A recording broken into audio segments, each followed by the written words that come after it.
Good morning.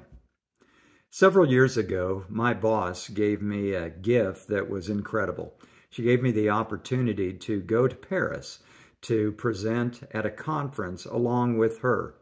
I was able to take my wife, Vanessa, and so we extended our trip on the front end and the back end so we could see the beautiful city of Paris, something we thought we would never do in our lifetimes.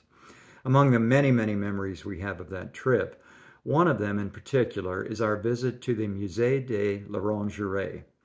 For those of you who have been there, you know this is the home of 8 of Claude Monet's water lily paintings.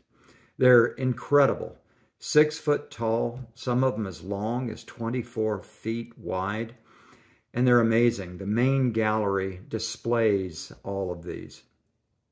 What struck us, along with the sheer beauty and size of these paintings, was something that occurred in the museum. As we walked in, there wasn't a sound. There were people that were there. They were looking at the exhibit, but no one was speaking. There was a sense of awe and reverence that was in the place. In fact, at one point, a group of 12 to 15 elementary school kids walked in. They came in very quietly. They sat down in the middle of the room. Their teacher proceeded to whisper some instructions to them, and they took out some papers and started writing and drawing. But not a sound.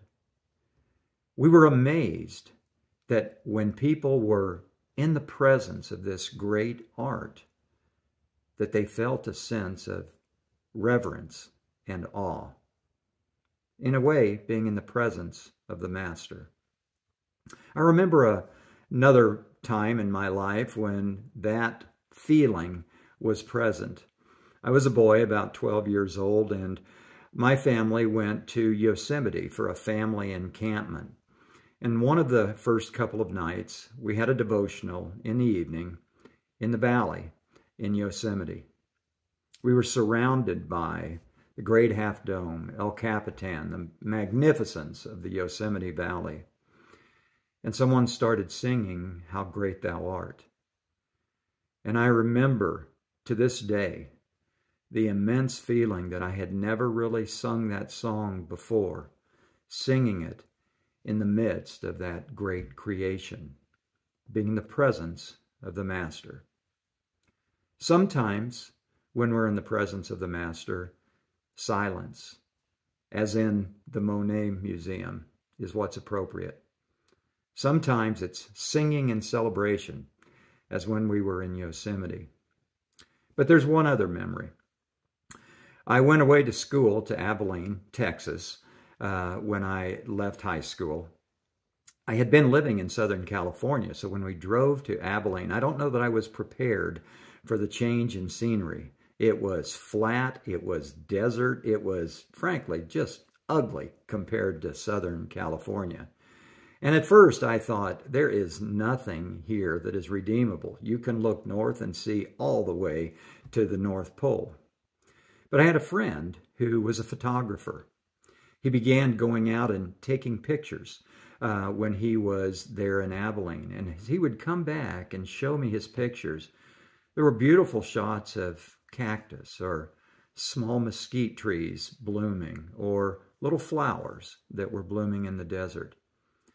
And I realized that sometimes, while the beauty isn't right in front of your face, something that just overwhelms you, it's present.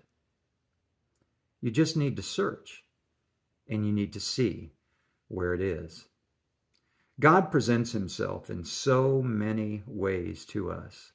Sometimes they're overwhelming, and sometimes we have to look hard for them.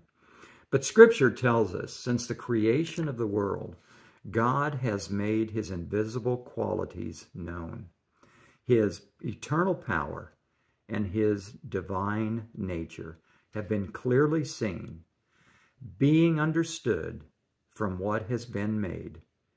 And so, people are without excuse.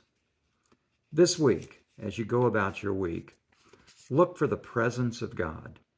Sometimes it may be in front of you in a magnificent way, a beautiful sunrise or sunset, the smile of your child or your grandchild, the hug that they give you. Sometimes it may be difficult to see in the needs of your coworker or your neighbor. Sometimes you have to look for it. But God's invisible nature, his divine power, is always present. This week, open your eyes. Sometimes just look in silence. Sometimes sing and celebrate. But always search and see. Have a great week.